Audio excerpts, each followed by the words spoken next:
Oke, selamat sore. Untuk kasus pertama untuk praktek coaching ini, sebelumnya saya bacakan dulu kasusnya Bapak Ibu. Di sini kasusnya itu seorang guru sangat memahami jika Rina, salah satu muridnya berbakat dalam berpidato bahasa Inggris. Ia mendorong Rina untuk mengikuti perlombaan pidato dalam bahasa Inggris tingkat kabupaten. Namun nampaknya Rina masih belum percaya diri. Bagaimanakah cara Anda dalam menanggapi hal ini?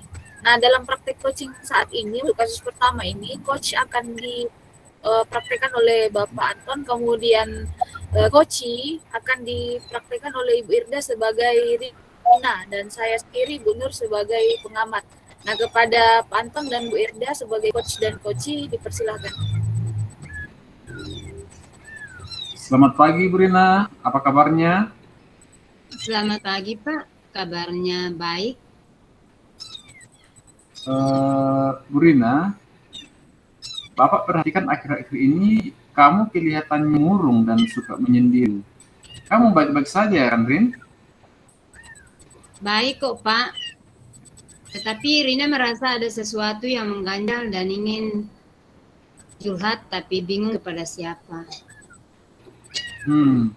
Kalau Bapak boleh tahu, ada masalah apa, Rina?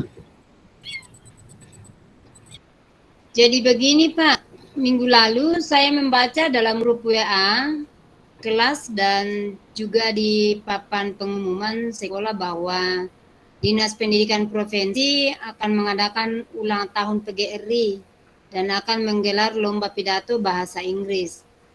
Nah, teman-teman saya sangat ingin memperlombakan itu supaya saya ikuti. Oh, bagus. Artinya teman-teman kamu mendukung kamu kalau begitu. Iya, Pak. Tapi masalahnya mereka memang mendukung saya, tapi saya sangat ragu dan barangkali saya tidak jadi ikut kontes itu nanti, Pak. Jadi, apa yang bisa Bapak bantu dan apa yang ingin kamu capai dari diskusi kita hari ini? Ya, saya ingin mendapat solusi, Pak, dari masalah ini. Terus, apa lagi? Saya masih bingung, Pak. Kenapa saya bisa begini, tidak memberanikan diri? Ingin tahu apa penyebabnya begitu, Pak. Coba kamu ceritakan ke Bapak. Apa yang kamu rasakan saat ini? Ya, saya merasa Pak tidak percaya diri, Pak. Mungkin ragu saat mau tampil di depan teman-teman, terlebih di depan audiens. Apa yang membuat kamu merasa tidak nyaman? Ya, begini Pak, saya sudah berusaha agar bisa tampil maksimal dan berbicara dengan lancar, tapi saya mungkin masih kena demam panggung. Coba sekarang kamu ceritakan ke Bapak, bagaimana saat kamu tampil membawakan pidato atau debat? Ya, sebenarnya tidak ada masalah yang serius, Pak. Cuma rasa grogi ya dan masih kurang pede untuk tampil di depan audiens. Apa yang membuat Rina merasa berat saat tampil? Ya, awalnya ketika saya hendak bicara, Pak, saya langsung keringat dingin, tidak bisa melanjutkan perkataan dan kadang terbata-bata. Saya lupa dengan poin-poin dalam pidato yang sudah disiapkan. Oh, jadi Ibu merasa kurang pede juga ya saat hendak berpidato? Iya, Pak, apalagi tampil di depan orang penting. Itu artinya kamu sudah mulai memahami sebab kegagalan saat tampil di depan audiens. Ya, nah, apakah masih ada faktor lain yang menjadi masalah dalam berpidato? Sepertinya hanya itu, Pak. Oke, kira-kira apa yang akan kamu lakukan terkait perlombaan pidato bahasa Inggris ke depan ini?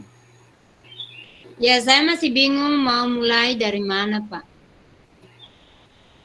dari penjelasan kamu tadi, hal apa yang menjadi prioritas Ibu? Ya, pertama-tama saya ingin meminta saran dari Bapak dan meminta trik dari sahabat saya yang pernah juara lomba pidato, sambil saya fokus belajar secara otodidak dari YouTube yang berisi pelajaran bagaimana berpidato dengan baik. Sejauh ini ada peningkatan, ada lagi? Iya Pak, saya akan praktekkan sendiri di rumah dan meminta saudara dan sahabat saya menilai pidato saya. Selain itu berpidato di depan cermin sambil mengamati gestur saya, serta saya akan merekam pidato sendiri kemudian memutar ulang untuk mengetahui di mana kelemahan saya. Semoga bisa saya perbaiki. Oh, good. Bapak tertarik dengan poin terakhir tadi. Jadi mirip ilmunya Bung Karno ya. Bisa jelaskan lebih lanjut lagi? Iya Pak, saya pernah membaca biografi Insinyur Soekarno, sang proklamator. Beliau belajar berpidato di depan cermin, sehingga memiliki karisma di hadapan rakyat ketika tampil sebagai orator, dan beliau masuk level orator terbaik dunia. Luar biasa. Itu artinya Ibu mempunyai banyak referensi tentang berpidato yang baik. Nah, komitmen apa yang akan kamu lakukan untuk menjalankan rencana ini? Ya, saya pulang sekolah nanti, saya akan latihan praktek di rumah dan mengefektifkan sisa waktu sebelum perlombaan diadakan, Pak. Nice. Nah, siapa yang bakal membantu Ibu menjalankan komitmen itu? Ya, saya akan meminta bantuan kakak saya yang kebetulan mahasiswi jurusan public speaking, serta teman saya Rebecca yang pernah juara pidato pada event dulu. Excellent. Bapak yakin kamu bakalan sukses loh. Terima kasih, Pak. Ya, sama. Ya, kasih. Nah, berdasarkan hasil pengamatan tadi terhadap kasus 1 yang dipraktekkan oleh Pak Anton sebagai coach dan Ibu Irda sebagai Rina, coachi. Di sini saya melihat di poin pertama yaitu tujuan, menyampaikan tujuan coaching. Saya rasa coachnya sudah menyampaikan tujuan dengan baik dan jelas, yaitu pada kalimat terlihat jelas di sini kira-kira apa yang akan kamu lakukan terkait perlombaan pidato ke depan. Nah, kemudian untuk identifikasi di sini memberikan pertanyaan-pertanyaan dan umpan balik yang mengarah pada identifikasi potensi coach. Sini juga diterapkan dengan baik. Dalam hal ini coach sudah memberikan pertanyaan-pertanyaan dan umpan balik serta motivasi sehingga coachi atau Rina dalam hal ini dapat merespon dan berkolaborasi dengan coach. Nah, di sini ada kata yaitu coba sekarang kamu ceritakan ke Bapak bagaimana saat kamu tampil membawakan pidato atau debat. Kemudian di rencana aksi, di sini memberikan pertanyaan-pertanyaan umpan balik mengenai rencana aksi coach dalam menyelesaikan permasalahannya. Rencana aksinya dilaksanakan dengan baik. Coach telah memberikan pertanyaan yang sifatnya persuasif sehingga coach lebih termotivasi untuk mewujudkan rencana aksinya. Di sini ada kata kira-kira apa yang akan kamu lakukan terkait perlombaan pidato ke depan. Kemudian tanggung jawab, memberikan pertanyaan-pertanyaan dan umpan balik mengenai komitmen coach dalam menjalankan rencana aksinya. Di sini juga coach telah memberikan pertanyaan-pertanyaan yang dapat membangkitkan komitmen coach tentang tindak lanjut dari sesi coaching ini. Nah, komitmen apa yang kamu lakukan untuk menjalankan rencana ini. Jadi di kalimat ini terlihat jelas tentang tanggung jawab. Nah, demikianlah hasil pengamatan dari kasus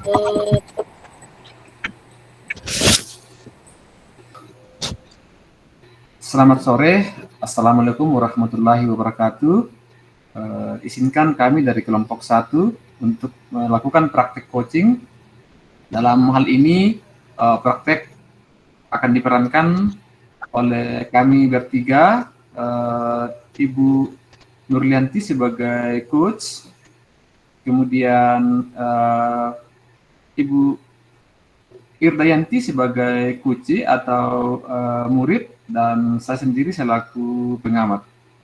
Ya, kesempatan kita bisa mulai sekarang. Silakan. Ya. Sini kasus 2. Seorang murid bercerita jika dia merasa diperlakukan tidak adil oleh seorang guru. Guru tersebut membuka les privat dan sebagian besar murid di kelas mengikuti les privat tersebut.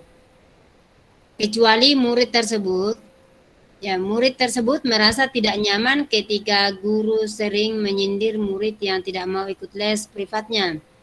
Bahkan murid tersebut juga merasa bahwa nilai yang diberikan pun tidak adil. Para murid yang mengikuti les guru tersebut mendapatkan nilai yang lebih baik dari murid tersebut. Bagaimanakah cara Anda menanggapi hal tersebut? Ya, saya selaku coach, ya, selaku guru, mungkin kita sudah mulai ya. Selamat pagi, Nak. Apa kabarnya? Selamat pagi Bu, kabar baik. Oh iya, apakah Ibu tidak sibuk hari ini? Oh ya, tidak, Nak. Kenapa? Ada yang perlu Ibu bantu? Iya Bu, tapi kenapa, Nak? Ibu lihat akhir-akhir ini kamu selalu murung dan sedih. Kenapa ya? Saya ada sedikit masalah Bu. Saya merasa diperlakukan tidak adil dan hal ini yang ingin saya curhatkan ke Ibu. Oh, apa itu? Boleh Ibu tahu? Siapa tahu bisa meringankan beban pikiran kamu. Jadi begini Bu, guru matematika membuka les privat, tapi saya tidak bisa ikut Bu. Kenapa tidak ikut, Nak? Bagus loh itu kalau kita ikut les privat, apalagi matematika. Iya sih Bu, tapi saya tidak ada waktu kalau sore hari Bu. Jadi apa yang bisa Ibu bantu dan apa yang ingin kamu capai dari diskusi kita hari ini? Saya ingin mendapat solusi dari permasalahan saya ini Bu. Terus ada lagi yang bisa dibantu? Saya merasa sedih Bu, kenapa diperlakukan begini? Kira-kira apa sebabnya? Ya, coba kamu ceritakan ke Ibu apa yang kamu rasakan saat ini. Saya merasa tidak diberlakukan secara adil oleh guru matematika. Apa yang membuat kamu merasa tidak adil, Nak? Begini Bu, saya merasa mendapat nilai rendah dari teman-teman karena tidak ikut les dan sering juga di kelas kena sindiran Bu dari gurunya. Oh, jadi kamu merasa tidak adil dan membuat kamu selalu murung dan bersedih ya? Iya Bu, apalagi kalau guru menyindir murid yang tidak mau ikut les privatnya. Oh, ada lagi yang membebani pikiran dan hati kamu, Nak? Sepertinya hanya itu saja Bu. Oh, oke. Oke, Nak. Kira-kira apa yang akan kamu lakukan terkait ini? Untuk sekarang saya masih bingung Bu. Ya, dari penjelasan kamu tadi, apa yang menjadi prioritas kamu? Pertama-tama saya ingin meminta saran dari Ibu untuk menyelesaikan masalah yang sedang saya hadapi sekarang ini. Oh, oke, Nak. Kamu percaya sama Ibu kan? Iya Bu, saya percaya Ibu bisa membantu saya. Kalau Ibu, begini, Nak. Kamu bisa tidak menemui guru matematika untuk memberi alasan kenapa tidak bisa ikut les privat. Saya takut, Bu, nanti kena marah. Ibu yakin kamu tidak akan dimarahi, Nak, kalau kamu memberi alasan yang tepat. Kenapa tidak bisa ikut les privat? Iya sih, Bu, tapi nanti kalau gurunya marah atau kamu takut, nanti Ibu bantu menemui gurunya. iya deh, Bu. Saya akan coba dulu menemui gurunya. Didoakan ya, Bu. Ibu yakin kamu bisa, Nak. Tetap semangat. Oke, Bu. Terima kasih. Sama-sama. Baik, terima kasih. Demikianlah dialog praktek coaching yang dilakukan oleh peran dari dengan Ibu Nur. Selanjutnya selaku pengamat saya akan memberikan komentar terhadap hasil observasi saya selama praktek coaching ini dilakukan. Saya akan screenshot dulu. Baik, terima kasih. Jadi hasil pengamatan saya saat selama proses berlangsungnya praktek coaching tadi, ya pertama mengenai langkah yang sesuai dengan model Tirta dalam coaching ini, tujuannya saya adalah coach sudah menyampaikan tujuan coaching dengan baik dan jelas. Kedua, tentang identifikasi sudah diterapkan dengan baik, dan dalam hal ini coach sudah memberikan pertanyaan-pertanyaan serta umpan balik serta motivasi sehingga coach dalam hal ini Rina dapat merespon dan berkolaborasi dengan coach. Ketiga, untuk rencana aksi sudah dilaksanakan dengan baik. Dan coach sudah memberikan pertanyaan yang sifatnya persuasif sehingga coach lebih termotivasi untuk mewujudkan rencana aksinya. Kemudian keempat, tanggung jawab. Coach telah memberikan pertanyaan-pertanyaan yang dapat membangkitkan komitmen coach untuk tindak lanjut dari sesi coaching ini. Ya, demikian yang saya bisa tanggapi selaku pengamat sini. Terima kasih. Ya, kasus 3 sebagai coach Ibu Nur dan Koichi sebagai Pak Anton, saya selaku pengamat Ibu Irdayanti. Kasusnya seorang rekan Anda bercerita jika dia baru saja mendapatkan teguran dari kepala sekolah yang menerima laporan dari pengawas sekolah yang melakukan supervisi saat dia mengajar. Pengawas sekolah yang melakukan supervisi tampak keberatan ketika rekan Anda mengajar tanpa buku teks. Rekan Anda mengajar dengan memanfaatkan sumber-sumber belajar lainnya. Ketika diingatkan pengawas tersebut, rekan Anda menyampaikan jika ia tetap mengacu pada kurikulum, walaupun tidak menggunakan buku teks. Pengawas tersebut tampaknya tersinggung dan memberikan laporan tentang hal itu kepada kepala sekolah. Bagaimana Anda menyikapinya? Silakan Bapak Ibu memerankan. Selamat siang Bu Nur. Selamat siang juga Pak Anton. Saya ingin bercerita nih Bu. Apakah ada waktu? Tentu Pak, silakan. Sepertinya ada sesuatu yang serius nih. Iya nih Bu. Ada hal yang saat ini mengganggu pikiran saya. Hal apa itu Pak? Mungkin ada yang bisa saya bantu atau paling tidak agar pembicaraan ini nantinya bisa bermanfaat untuk Bapak. Terima kasih Bu. Sebelumnya, begini, saya baru saja mendapatkan teguran dari kepala sekolah terkait laporan hasil supervisi saya oleh pengawas saat mengajar pertemuan yang lalu.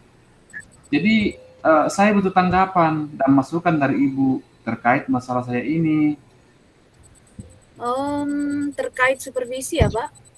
Memangnya ada laporan apa, Pak? Padahal yang saya tahu, Bapak luar biasa dalam mengajar.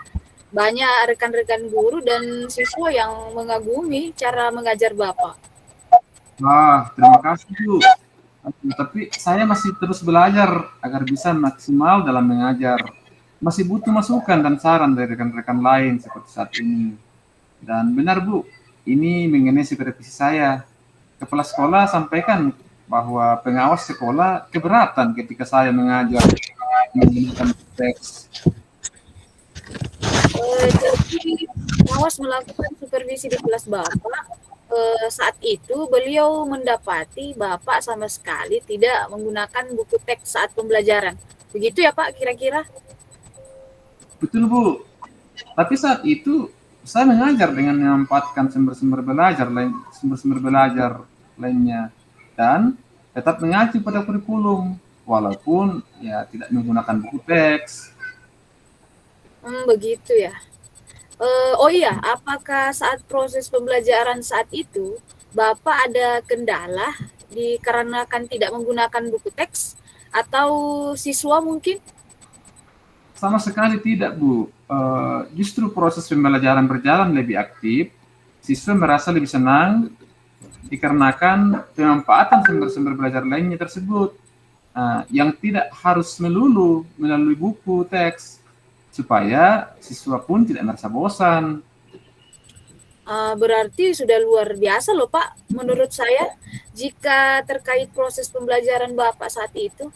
Nah, mungkin ada hal lain sehingga Bapak saat supervisi tersebut yang kira-kira yang Bapak ingat yang terjadi sehingga membuat Bapak mendapatkan teguran dari kepala sekolah. Hmm, oh iya Bu, saat itu ketika diingatkan pengawas, saya hanya menyampaikan jika saya tetap mengacu pada kurikulum walaupun tidak menggunakan buku teks.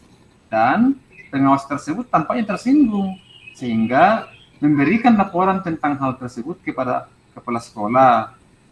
Jadi saya tidak menjelaskan dengan baik kepada pengawas alasan kenapa saat itu saya tidak menggunakan buku teks.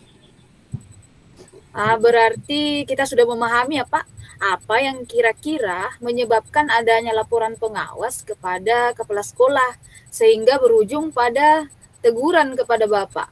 Atau mungkin ada hal lain lagi yang Bapak ingat? Hmm, Sepertinya hanya itu saja Bu. Oke. Jadi kira-kira apa yang akan Bapak lakukan atau apa rencana Bapak selanjutnya? Pertama-tama saya akan bertemu dan berkomunikasi dengan kepala sekolah, menjelaskan dengan baik dan lebih jelas terkait kondisi belajar yang terjadi saat itu, dan sekaligus meminta izin untuk dapat bertemu juga dengan pengawas sekolah, Bu. Ya, saya kira itu langkah yang baik, Pak. Ya, Bu, dan saya akan meminta maaf, juga akan memberikan penjelasan kepada pengawas mengenai proses pembelajaran saya, mengapa tidak menggunakan buku teks saat itu, tapi menggunakan media lain. Luar biasa, Pak. Lalu apa komitmen Bapak untuk rencana tersebut? Sebelum pulang nanti, saya akan menemui kepala sekolah, Bu. Oke, Pak. Semoga dilancarkan dan terjalin komunikasi yang baik antara Bapak, kepala sekolah, dan pengawas. Terima kasih, Bu Nur, atas tanggapan dan masukannya. Sama-sama, Pak Anton. Saya selaku pengamat ya akan mengemukakan hasil pengamatan saya. Saya akan coba dulu.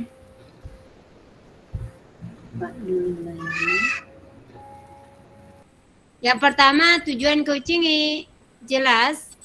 Terdapat pada kalimat mungkin ada yang bisa saya bantu atau paling tidak agar pembicaraan ini nantinya bisa bermanfaat untuk Bapak. Yang kedua, identifikasi sudah diterapkan dengan baik. Terdapat pada kalimat, oh ya, apakah saat proses pembelajaran saat itu Bapak ada kendala dikarenakan tidak menggunakan buku teks atau pada siswa mungkin? Yang ketiga, rencana aksinya dilaksanakan baik.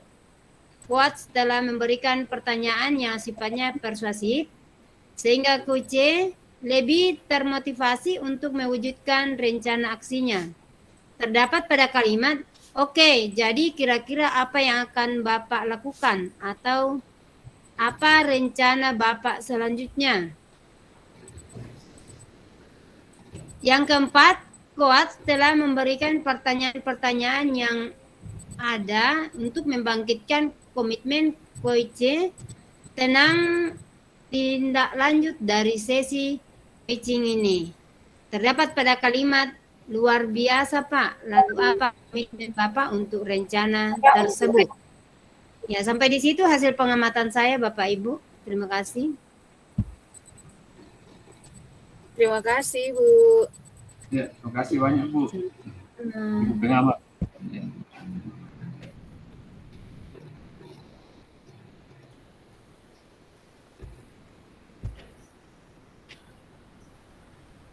Ya, demikian kita punya hasil dari dialog yang kita praktekkan. Semoga bisa menjadi motivasi ke depan dan bisa kita lakukan. Terima kasih kepada Bapak Fasilitator. Semoga bisa dipraktikkan ke rekan lain dan ke siswa.